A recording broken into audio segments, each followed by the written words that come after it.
berdoa sekali lagi ya. Tuhan, terima kasih buat pagi hari ini Tuhan. Engkau yang berbicara, Engkau yang menjelaskan, Engkau yang beri kami roh pengertian, roh hikmat. Biar Engkau yang jadi dasar, biar Engkau yang jadi pedoman buat kami semua Tuhan. Terima kasih Tuhan, tolongi kami. Terima kasih Tuhan dalam nama Yesus. Amin. Shalom, selamat pagi. Pagi hari ini kita akan belajar satu tema lagi, satu topik lagi. Gak kerasa, besok Senin kita sudah masuk Desember ya, bulan terakhir di tahun ini. Saya tidak tahu apa yang saudara lewati sepanjang tahun, tapi saya berdoa kita masuk ke tahun yang baru dengan sukacita, dengan syukur, dengan yang terbaik yang dari Tuhan ya. Nah, nanti di akhir tahun, di bulan Desember, ada retret G7, saya yakin saudara sudah tahu, saudara mungkin sebagian besar sudah daftar, buat yang belum daftar masih ditunggu ya. Nah, salah satu arti dari G7 adalah a godly assembly atau pertemuan yang kudus atau perkumpulan yang kudus, pertemuan yang ilahi gitu ya.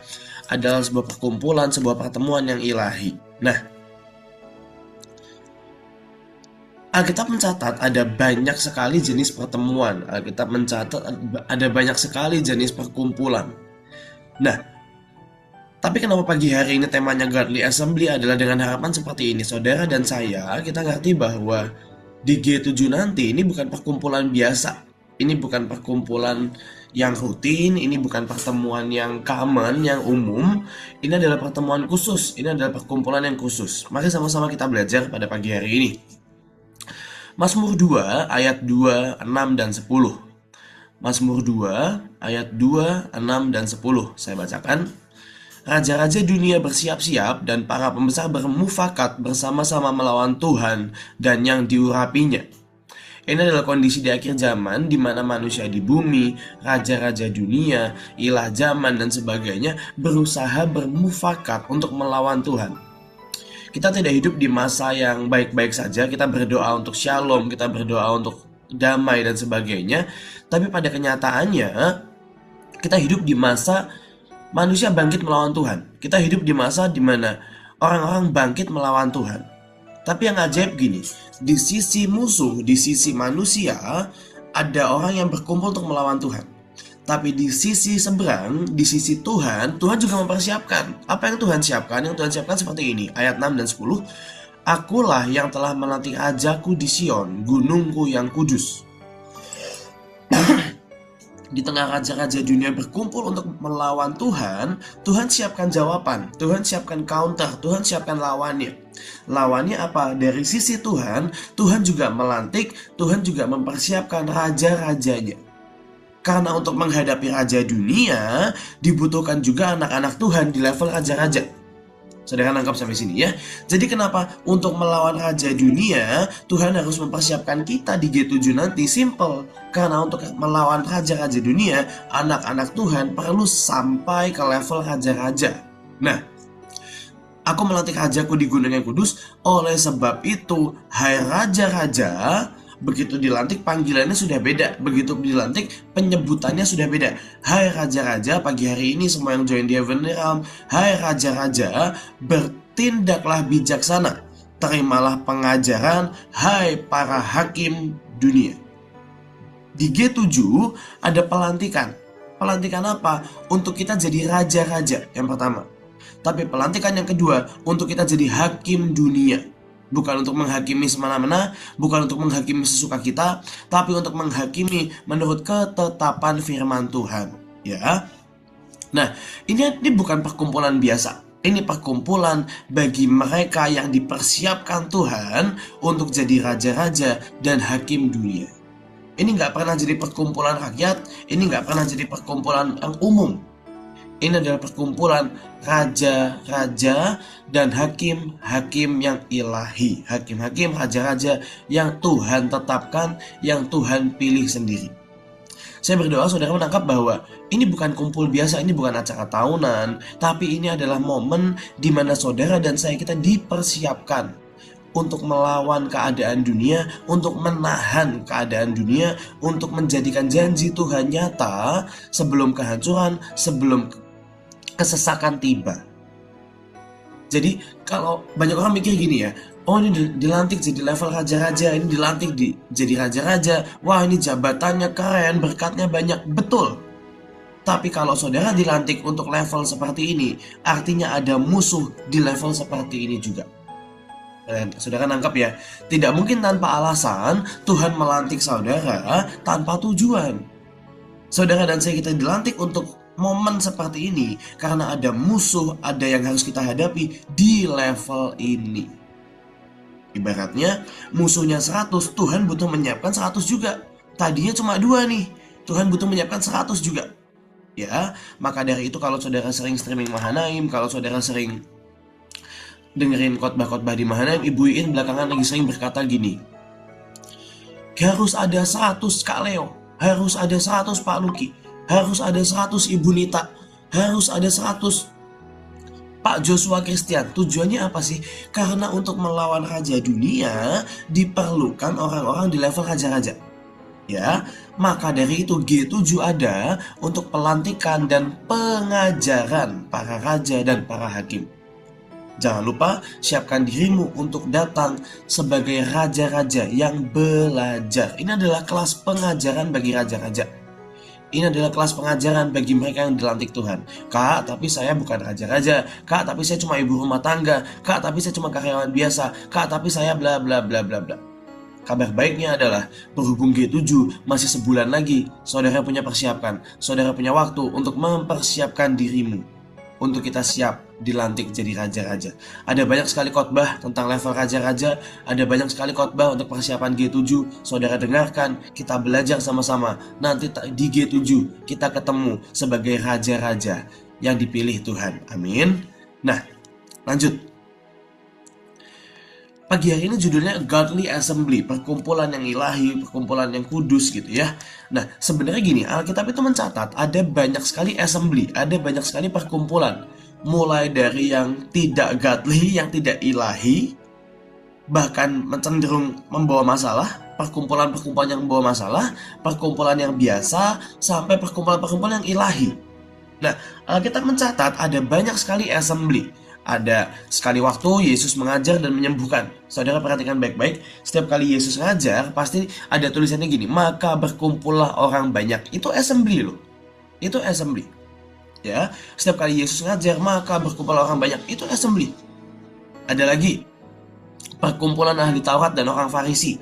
Waktu mereka merancangkan untuk menyalibkan Yesus, itu assembly. Assembly-nya mereka tapi assembly untuk merancangkan kematian Yesus.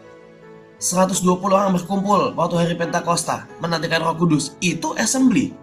Itu perkumpulan juga. Itu godly assembly juga. Nah, saudara baca di Alkitab setiap kali perayaan Sukkot, Paskah, orang-orang berkumpul di Yerusalem, itu juga assembly. Nah, tapi sayangnya assembly kali ini, perkumpulan kali ini, itu bukan perkumpulan yang biasa. Seringkali saya dengar tuh banyak cerita-cerita gitu ya. Oh ya, ayo ke Mahanaim. Kalau retret, ayo ke Mahanaim. Akhir tahun, pergantian tahun. Tujuannya apa? Lihat Monas.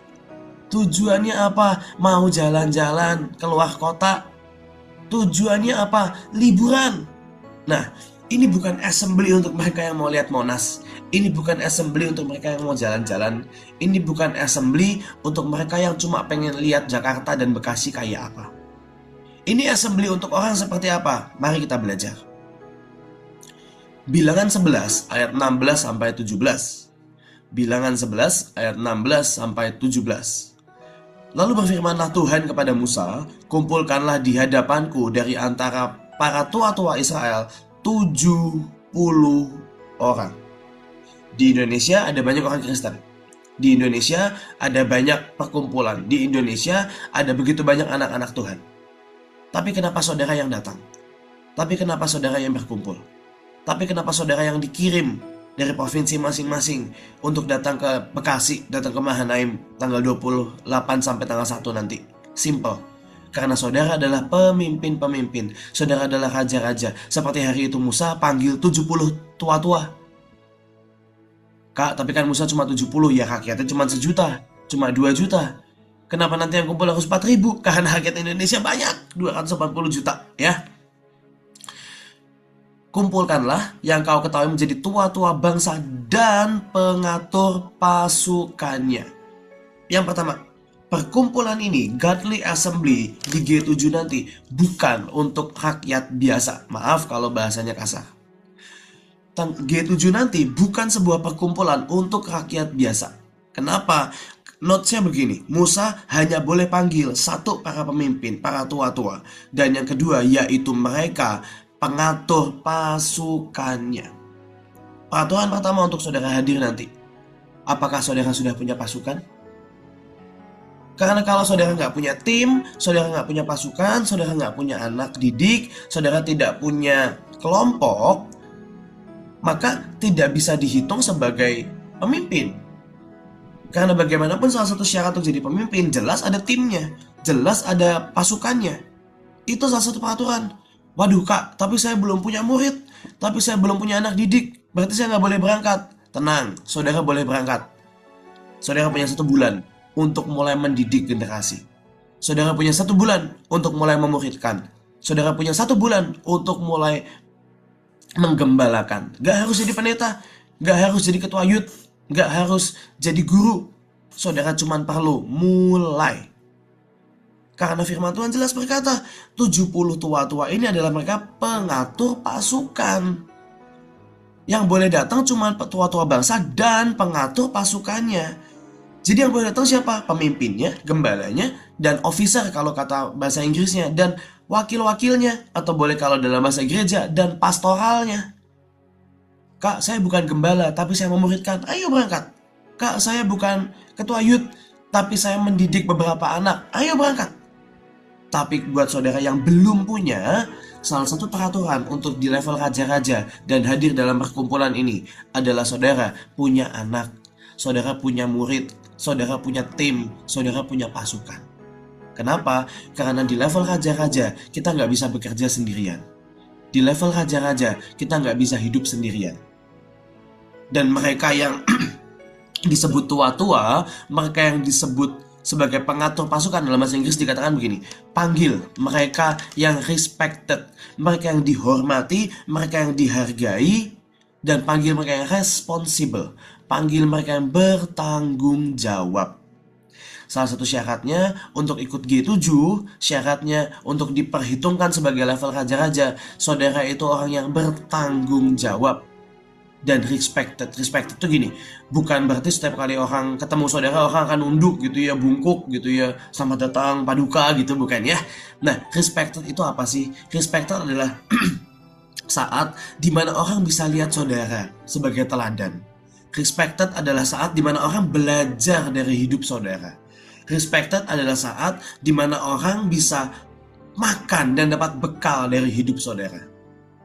Itu kenapa tadi dikatakan pemimpin itu harus punya pasukan. Dan syarat untuk G7 datang, saudara harus punya pasukan. Kalau saudara belum punya, saudara punya 1 bulan untuk mulai bangun pasukan. Saudara punya 1 bulan untuk mulai membangun timmu. Tapi saya bukan pendeta. Saudara baca di Alkitab. Ada banyak sekali tim, ada banyak sekali kelompok pasukan yang tidak berbasis kerajaan atau militer atau bahkan tentang yang rohani. Saudara lihat waktu Abraham berangkat berperang. Dia berangkat berperang dengan seisi rumah 318 orang. Apakah itu basis militer? Bukan. Apakah Abraham punya kerajaan? Enggak. Apakah Abraham pendeta dan punya pastoral? Enggak. Abraham hanya berangkat bersama seisi rumah. Artinya apa sih? Saudara bisa mulai berangkat, saudara bisa mulai memuridkan dari isi rumahmu sendiri. Saudara bisa mulai berangkat dari sana. Dan diperluas. Isi rumah itu gak cuma anak istri. Isi rumah itu semua yang bernaung dalam hidup saudara. Kalau saudara punya perusahaan, saudara punya karyawan, itu isi rumah. Saudara punya ART, itu isi rumah. Saudara punya supir, itu isi rumah. Saudara punya, misal saudaramu ada yang tinggal di rumahmu, itu isi rumah. Abraham memulai dengan isi rumahnya. Itu yang membuat Abraham masuk ke level raja-raja. Isi rumah Abraham ada 318 orang. Itu siapa? Yaitu pembantunya, anak pembantunya, cucu pembantunya, budaknya punya anak, punya cucu, tukang kebunnya punya anak, punya cucu, tukang masaknya punya anak, punya cucu. Nah, itulah 318 orang. Abraham memulai dengan isi rumahnya. Tidak ada alasan untuk tidak memulai, saudara. Tidak ada alasan untuk tidak memulai, ya. Karena para raja, para tua-tua yang boleh berkumpul di G7 adalah mereka, para pemimpin dan pengatur pasukan yang respected dan responsible, bertanggung jawab dan jadi teladan dan jadi panutan buat orang lain. Lanjut. Notesnya apalagi setelah firman Tuhan yang tadi dilanjutkan, bawalah mereka kemah pertemuan supaya mereka berdiri di sana bersama-sama dengan engkau. Bersama-sama dengan engkau. Notes yang kedua, yang boleh kumpul cuma mereka yang berdiri bersama-sama dengan engkau. Engkaunya siapa? Bisa Tuhan, bisa pemimpin saudara. Saya tuh sering kali setiap kali ke provinsi, saya akan menemukan ada orang-orang yang berselisih paham. Saya pernah ke provinsi A, ada 3 kelompok yang gak mau akur. Saya ke provinsi B, ada 2 keluarga yang gak mau akur. Saya ke provinsi C, ada orang-orang yang gak mau bergabung gitu. Dan saya melihat bahwa kalau ada pemimpin yang Tuhan sudah tentukan, ayolah kita belajar sepakat dan belajar menopang. Karena syarat untuk masuk dalam level raja-raja dan bagi para pasukannya adalah mereka yang bisa berdiri bersama dengan engkau, bersama dengan Tuhan dan pemimpinmu. Coba lihat hidup saudara hari ini, coba kita lihat hidup kita hari ini. Bisa gak sih kita berdiri bersama dengan Tuhan dan pemimpin kita?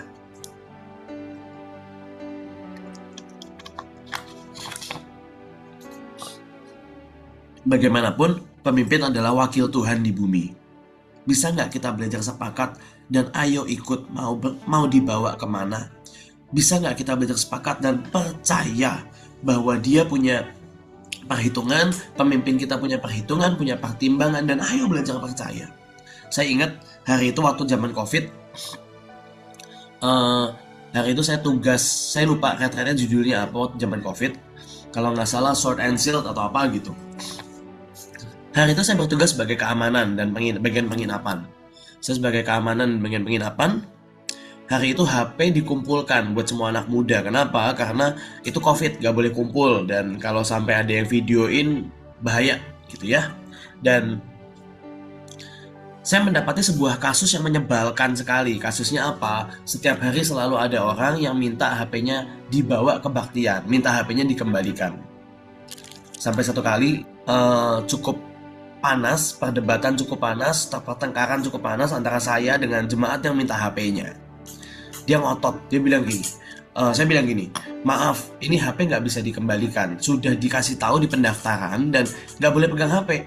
Kalau saya kasih kamu, ini melanggar peraturan. Dia jawab saya, loh, ini kan retret juga melanggar peraturan, kan harusnya nggak boleh kumpul. Saya tanya balik, lah kok kamu ikut? Kamu tahu ini retret, kamu tahu ini COVID, kamu yang ikut, kamu yang datang, kok nyalahin gitu kan? Nah, tapi saya melihat gini, berarti ya yang berangkat retret ini gak semua sepakat, gak semua ngerti. Saudara paham ya maksud saya ya? Berarti yang berangkat retret ini gak semua sepakat gitu. Udah tahu ini COVID, udah tahu ada peraturan nggak boleh pegang HP, dia marah-marah, dia menyalahkan kita melanggar peraturan. Lah kan kamu tahu kita memang janjian rame-rame buat ibadah, buat KKR, buat retret, kok kamu ngomel? Dari situ saya ngerti bahwa banyak orang yang nggak bisa sepakat, nggak percaya dengan kelompoknya gitu. Dan saya berdoa gini, Bapak Ibu, ayolah untuk G7 nanti, ayo sepakat, ayo berdiri bersama dengan pemimpinmu, dengan Tuhan. Kak, tapi dia buat banyak salah, tapi dia buat gini, keputusannya gini. Ayo saling mendoakan, ayo saling mendukung. Saya tahu itu gak mudah, tapi ayo kita bisa untuk masuk level raja-raja. Salah satu syaratnya adalah mereka yang berdiri sepakat dengan Tuhan dan pemimpin. Lanjut, notesnya begini. Maka mereka bersama-sama dengan engkau akan memikul tanggung jawab atas bangsa itu. Jadi tidak usah lagi engkau seorang diri memikulnya. Notes yang selanjutnya, bagi mereka yang mau berangkat adalah mereka yang memikul. Harus ada beban di pundaknya. Mereka yang memikul bangsa, entah provinsi, entah generasi, yang boleh hadir hanyalah mereka yang memikul. Pertanyaannya, sudahkah saudara memikul sesuatu? Memikul itu sederhana, saudara. Saudara lihatnya gini aja. Nanti ini misal, saudara yang tinggal misal saudara memikul provinsi Gorontalo misalnya. Nanti kalau saudara lihat di Gorontalo ada berita tertentu, misal dipatahkan dalam nama Yesus, ya jangan Gorontalo lah. Misal saudara mendukung provinsi ABC gitu ya. Dan tiba-tiba muncul berita, provinsi ABC ada gempa. Kalau saudara biasa aja, itu nggak memikul.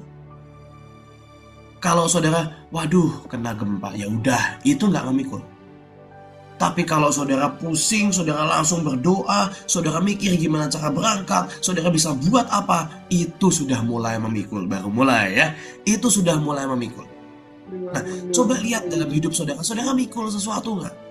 Saudara yang memikul generasi, mungkin saudara yang berdoa buat anak-anak. Saudara lihat berita, ada banyak anak-anak mulai kecanduan gadget, ada banyak anak-anak hidupnya rusak karena gadget. Itu menggores hatimu nggak? Itu menyakiti hatimu nggak? Kalau nggak ada yang bereaksi dalam hatimu, berarti kita belum memikul. Berarti belum dipikul. Gitu. Nah, syaratnya buat mereka yang berangkat adalah mereka yang mau memikul.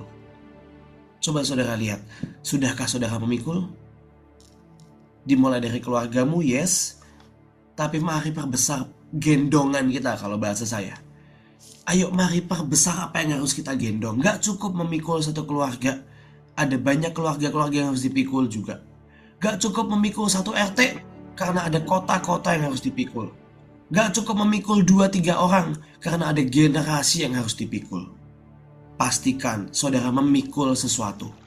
Intinya apa sih? Intinya begini. Saudara datang, tidak boleh sebagai perwakilan dari dirimu sendiri. Ingat ini baik-baik. Saudara tidak boleh hadir mewakili dirimu saja. Saudara harus hadir mewakili provinsi, kota, generasi. Saudara harus hadir dengan pikulan yang jelas. Kalau saudara tanya, saya hadir mewakili siapa? Saya akan hadir mewakili generasi muda yang masuk level raja-raja. Saya akan hadir mewakili Jawa Barat yang masuk level raja-raja. Saya akan hadir mewakili generasi Z, mereka yang lahir tahun 97 sampai tahun 2012. Saya perwakilannya. Nah, saudara coba lihat, saudara mewakili siapa? Mengatur pasukan siapa? Memikul siapa? Pastikan saudara sudah memikul. Pastikan saudara memuridkan. Pastikan saudara pemimpin pasukan. Dan ayo mulai belajar untuk kita masuk level raja-raja. Ya. Poin selanjutnya, saya nggak terlalu lama. Dalam God Assembly, pastikan kita semua ambil bagian. Jadi jangan datang untuk berharap, oh iya nanti datang dapat barang profetik banyak. Oh iya datang mau foto sama Bu Iin. Oh iya datang mau didoain sama Pak Leo. Oh iya datang nanti dapat batik loh. Pasti ada belanjaan nih ntar gitu. Dan ayo belajar jangan datang seperti itu. Belajar untuk datang sebagai orang yang ambil bagian. Saudara lihat baik-baik. Perhatikan, sorga itu punya hitungan. Sorga itu punya hitungan. Saudara lihat, 4 teman orang lumpuh kebalik ya. 4 teman orang lumpuh. Mereka untuk menyembuhkan 1 orang, ada 4 orang yang mengumpulkan iman. Ada 4 teman yang mengumpulkan iman. Assembly 4 orang membawa kesembuhan. Kita lihat ada 120 orang berkumpul. Dimulai dari 12 murid Yesus dan murid-murid dan semuanya. Mereka berkumpul dan Roh Kudus tercurah. Saudara lihat ada 5.000 orang haus dan lapar. Yesus tergerak dan terjadilah mujizat 5 roti dan 2 ikan. Kalau saudara perhatikan baik-baik, 5 roti 2 ikan itu Yesus gak berniat buat mujizat kok. Yesus lagi sedih. Yesus capek habis ngajar, pengen pergi, pengen menyendiri. Tapi karena ada 5.000 orang assembly orang haus dan lapar, terjadilah Yesus buat mujizat. Kalau ada assembly 10 orang di Sodom dan Gomora, maka Sodom Gomora selamat. Sayangnya tidak ada. Kenapa harus angka? Kenapa harus jumlah? Banyak orang Kristen suka bilang, ya kan yang penting 2-3 orang berkumpul. Tuhan hadir cukup. Maaf saudara, maaf sekali. Itu bukan ayat nggak salah. Tapi ada hitungan. Ada hitungan. Ada hitungan untuk setiap hal yang mau kita tetapkan. Ya. Nah, kita belajar sama-sama Kejadian 6 ayat 1, 8, 10, 12. Kejadian 6 ayat 1, 8, 10, 12. Ketika manusia itu mulai bertambah banyak, garis bawahi, mulai bertambah banyak jumlahnya di muka bumi, dan bagi mereka lahir anak-anak perempuan. Tetapi Nuh mendapat kasih karunia di mata Tuhan. Nuh memperanakan 3 orang laki-laki, Sem, Ham, dan Yafet. Allah menilik bumi itu, sungguhlah rusak benar, sebab semua manusia menjalankan hidup yang rusak di bumi. Ada satu hal yang menjadi pertanyaan saya. Kalau saudara perhatikan, waktu Metusalah, kakeknya Nuh masih hidup, air bah tidak bisa hadir. Air bah nggak bisa datang. Padahal zaman itu sudah mulai jahat juga. Orang jahat tuh nggak cuma dimulai di zaman Nuh. Jahat itu sudah dimulai dari zaman Kain tuh loh. Sudah mulai, sudah jauh.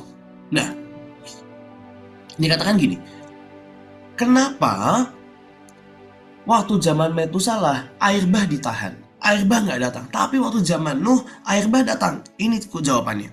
Ketika jumlah manusia itu mulai bertambah. Ibaratnya gini, hari itu satu Metusalah bisa menahan bencana. Dengan jumlah saya nggak tahu lah penduduk bumi berapa hari itu. Tapi dari Metusalah ke Nuh itu gapnya ratusan tahun. Dalam ratusan tahun manusia memperanakan. Makanya firman-nya berkata, ketika manusia itu mulai bertambah banyak, jadi makin banyak jumlahnya.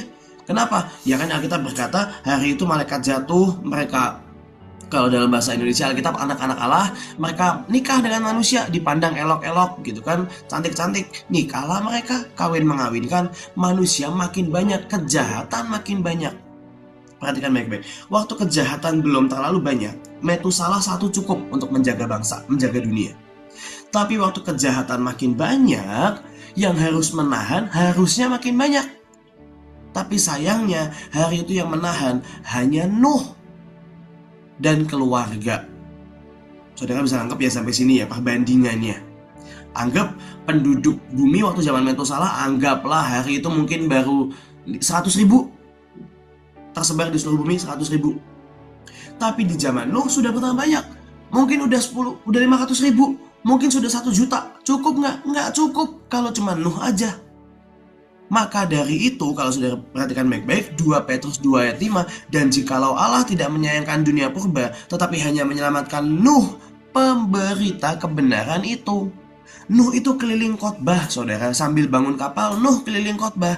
Tujuannya apa sih? Karena Nuh tahu ada hitungan kalau mau ditahan. Ada hitungan kalau mau dunia diselamatkan. Dia mencoba gather up, dia mencoba mengumpulkan orang sebanyak-banyaknya. Kenapa? Dia tahu ada hitungannya. Dia tahu ada angka tertentu untuk menghentikan air bah. Tapi hari itu Nuh tidak berhasil kumpulkan. Ya udah, terjadilah air bah. Saudara, kenapa sih kita harus berkumpul? Karena setiap saudara dan saya, kita punya bagian. Kita punya bagian. Mungkin saudara pikir, ya kan saya cuma jemaat, ya kan saya cuma pasukan, kayaknya nggak ada saya semua sama deh. Kata siapa saudara? Jangan-jangan nggak ada saudara, provinsimu dalam bahaya. Jangan-jangan nggak ada saudara, kotamu dalam bahaya. Mungkin banyak orang pikir, ya saya nggak ngaruh, saya nggak ngaruh. Satu kali saya pernah dengar, hari itu Pak Jos, Ko Jos, ngajar tentang leadership. Ada sebuah perumpamaan yang bagus. Leadership itu, pemimpin itu seperti sebuah hutan yang besar. Ada satu pohon paling gede di tengah-tengah, dan semua pohon kecil bernaung di bawahnya. Nah, kalau pohon besar ini aman, semua pohon aman, adem gitu ya, tentram, damai, binatang bisa hinggap, bisa jadi rumah buat burung, buat rumah buat tupai dan sebagainya. Tapi begitu pohon besar ini tumbang, pohon-pohon yang lain dalam bahaya. Kenapa? Ketimpa, ketiban. Nah, sama. Kalau saudara pikir, ya kan saya cuma rakyat biasa, saya kan cuma pasukan biasa. Salah saudara. Setiap saudara dan saya, kita punya bagian yang menentukan untuk kota dan provinsi kita. Kalau saudara baca dalam 1 Tawarik 15, hari itu tabut Allah dipindahkan. Dan waktu tabut Allah dipindahkan, saya tuh baca, Daud itu bikin jajaran orang banyak banget. Jujur saya mikir, saudara ngapain ya orang segitu banyak? Bawa tabut cuma berempat. Anggaplah diiringin pemusik, paling banyak cepek. Diiringin penari, paling banyak cepek. Terus kenapa harus segitu banyak? Saudara baca 1 Tawarik 15, dari ayat 1 sampai habis, itu orang banyak banget. Saya nggak bukain kah, karena angka semua isinya. 1 Tawarik 15, dari ayat 1 sampai habis, itu orang segitu banyak. Saya sampai penasaran, ini mereka ini kerjaannya apa sih? Apakah mereka cuma followers? Apakah mereka cuma euforia? Apakah mereka cuma tabut pindah guys gitu kan, kalau di zaman ini gitu ya, kalau masih muda-muda, guys tabut guys gitu. Apakah hanya hura-hura gitu? Enggak. Ternyata semua yang ikut mengarak tabut hari itu mereka punya tugas detail satu-satu. Ada tugasnya detail satu-satu.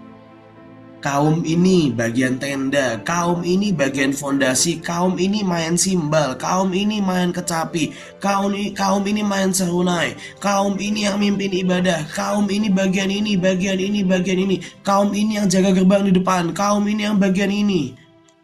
Ternyata dari orang segitu banyak, semua punya bagian loh. Gak ada yang nganggur saudara. Tidak ada yang pengangguran. Gak ada. Kalau bahasa ekonominya gak ada pengangguran terselubung. Pengangguran terselubung untuk kerjaan 3 orang dikerjain 10 orang gitu. Gak ada. Semua punya tugas. Percayalah, kita gak pernah kebanyakan orang. Kalau kebanyakan, tidak ada ayat yang berkata ladang sudah menguning tapi pekerjaannya sedikit. Kita nggak pernah kebanyakan orang. Percayalah saudara, kita nggak pernah kebanyakan orang. Ya, satu hari nanti semua penduduknya orang benar, ya itulah terjadi kebanyakan orang, amin. Tapi hari ini, kita nggak pernah kebanyakan pasukan kok. Mungkin saudara berpikir, saudara yang dari Kalimantan, kan sudah ada si ini, sudah cukup. Kata siapa? Nanti saudara yang misal dari Bali gitu ya, oh sudah ada pasukan ini, bos saya ngapain? Kata siapa?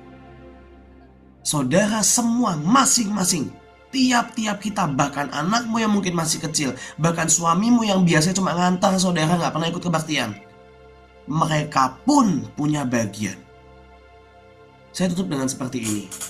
Godly Assembly adalah perkumpulan bagi para raja-raja dan pengatur pasukan. Coba kita lihat hidup kita.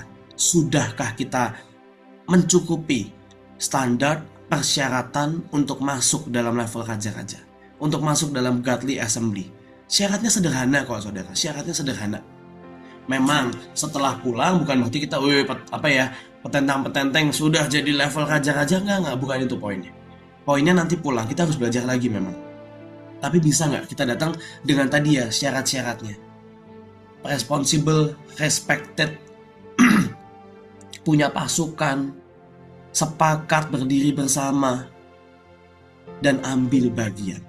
Nanti saudara hadir, please jangan lihat yang daging, jangan lihat yang jasmani. Oh Bu Iin hari ini sesi di sana kejar, bukan itu poinnya. Aduh, saya harus beli batik di bawah nanti kehabisan, saya harus beli batik di Dijah biar kehabisan, bukan itu poinnya.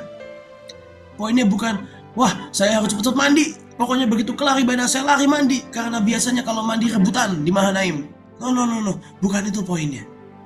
Poinnya adalah saudara harus belajar dan saudara harus ambil bagian. Nanti di sana, nanti di G7 haus dan laparlah saudara. Saya bocorin lagi, ini sudah berkali-kali dibocorin, ini udah bukan bocor lagi, udah tumpah ya. Nanti ada fine dining. Gimana caranya? Setiap kali sesi, setiap kali ibadah, nanti pembicara akan pegang 20 undangan. Dan dia akan dengan mata yang tajam akan keliling mana yang haus dan lapar untuk terima rohnya, kalau kata Musa tadi. Pastikan saudara dapat. Jangan mau duduk paling belakang, nanti gak kebagian. Banyak orang gak apa-apa, yang penting udah mandi, yang penting gak terlambat, nanti ya PW 1 lagu gak apa-apa deh baru dateng. Jangan saudara, jangan. Pastikan kita siap untuk dibekali, pastikan kita siap untuk belajar. Karena bukan berarti pulang dari G7 ya udah, oke, perkenalkan saya Raja Christian, bukan itu poinnya. Pulang dari G7 tanggung jawabnya naik. Karena G7 adalah seperti mandatori. Seperti saudara datang, saudara dapat gulungan sekolah, nih tugas baru. Saudara datang, nih tugas baru. Tugas baru sebagai raja-raja, sebagai pengatur pasukan.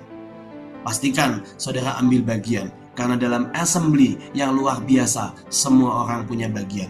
Dalam assembly yang luar biasa, dalam godly assembly, semua orang harus ambil bagian. Teman dari si orang lumpuh, 4 orang. Kalau satunya nggak kuat, kalau satunya males, satunya nggak percaya, nggak sepakat, 3 orang nggak cukup buat naik turunin tandu. Kalau nggak ada 10 di Sodom Gomora, nggak ditahan kehancuran. 9 nggak bisa. 1 pun harus berguna dan mengambil bagian. Saya berdoa, ayo saudara, siapkan dirimu untuk G7. Saya sangat excited untuk a godly assembly di bulan Desember nanti. Ya, Tuhan Yesus memberkati. Sebelum kita tutup, saya mau ajak untuk kita berdoa buat saudara-saudara kita yang di Nigeria. Hari ini Ibu Nita Joel ada di Nigeria. Kemarin baru berangkat. Kita semua tahu, saudara lihat berita di Nigeria terjadi begitu banyak pembantaian. Orang Kristen, gereja-gereja dibunuh. Dan kita mau doa, kita mau tahan, karena bagaimanapun Nigeria adalah pusat lawatan. Bagaimanapun Nigeria adalah sumber dari api lawatan. Kita harus doa karena iblis mencoba memadamkan api di sana. Selain itu juga tim yang berangkat akan mengambil api lawatan, bawa pulang, karena Indonesia juga harus lawatan yang besar seperti Nigeria. Di Nigeria sekali KKR 3 juta, saudara. 3 juta tuh menuhin Monas gitu ya. Wah, GBK nggak cukup, itu keren banget ya. Jadi yuk kita mau doa, kita mau kawal, kita mau bangun tembok, tapi kita juga mau ambil api lawatan, kita juga mau kawal saudara-saudara kita. Buat semua tim yang berangkat, ada Ibu Nita Joel, ada Pak Leo, ada Pak Luki, kita mau kawal mereka semua ya. Boleh saya minta pemusik siapkan.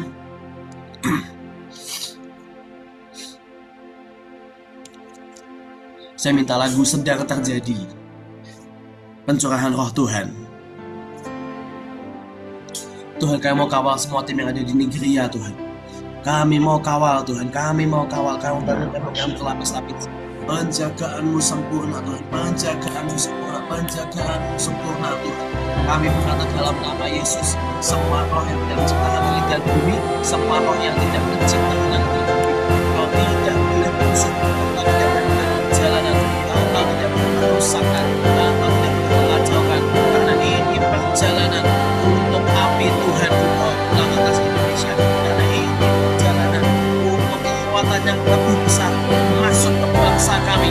Kami kawal dalam nama Yesus, Tuhan. Dan tembok itu lapis-lapis, kami aktifkan 7 sumber kasih tembok.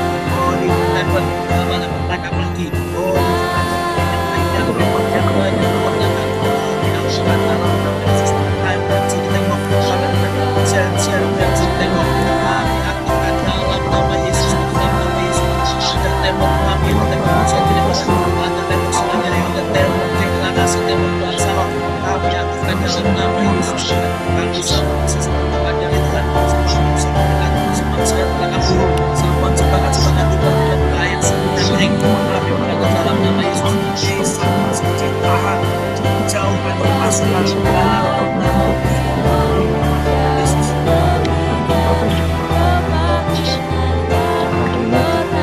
Mari kita bersama, mari ambil api lawatan, mari menghadap Tuhan, mari ambil api lawatan dalam nama Yesus. Kami ambil api lawatan kami berada terbuka portal-portal lawatan, kami ambil masuk ke Indonesia, masuk dalam nama Yesus. Kami kita masuk ke setiap provinsi, masuk ke semua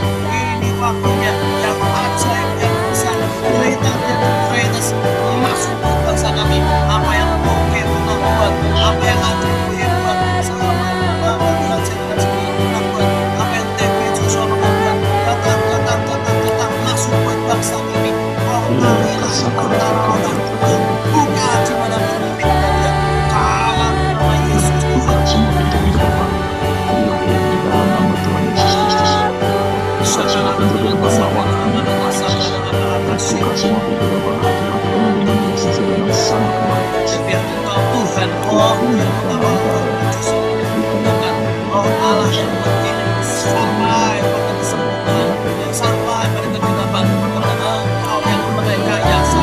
Dalam nama Yesus, dalam nama Yesus Tuhan. Dan sama-sama katakan amin, amin.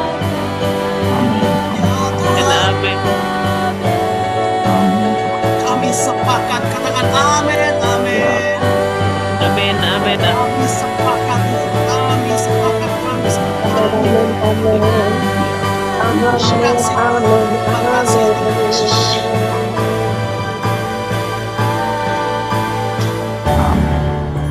Tuhan persiapkan diri kami, Tuhan persiapkan setiap kami Tuhan buat G7 nanti. Kami tahu ini Godly Assembly, kami mau ambil bagian dalam Godly Assembly. Persiapkan kami Tuhan dimanapun kami berada, di 38 provinsi. Persiapkan kami semua Tuhan, persiapkan kami semua Tuhan. Persiapkan kami tubuh jiwa roh kami, persiapkan kami dalam 1 bulan masuk dalam level raja-raja, masuk dalam level pengatur pasukan. Terima kasih Tuhan, dalam nama Tuhan Yesus kami mau terima berkat pada pagi hari ini. Sebelum kami mulai kegiatan kami, aktivitas kami, Engkau Tuhan yang memberkati senantiasa. Wajah-Mu yang ada buat setiap kami, Engkau memberkati buah kandungan kami, keluar masuk kami, Engkau memberkati keluarga kami, harta benda, Engkau memberkati semua keluarga, semua yang terbaik dalam hidup kami, diberkati, dilimpahi dengan kasih-Mu, dengan karunia, dengan anugerah yang daripada-Mu sendiri. Sepanjang hari kami dituntun oleh Roh-Mu sendiri, sepanjang hari kami dituntun oleh pribadi-Mu sendiri. Terima kasih Tuhan, biar sepanjang hari ini kami nikmati Engkau, kami nikmati surprise, kami nikmati berkat, kami nikmati Engkau nyata buat setiap kami. Terima kasih Tuhan, dalam nama Yesus. Yang percaya dan sepakat sama-sama katakan Amin.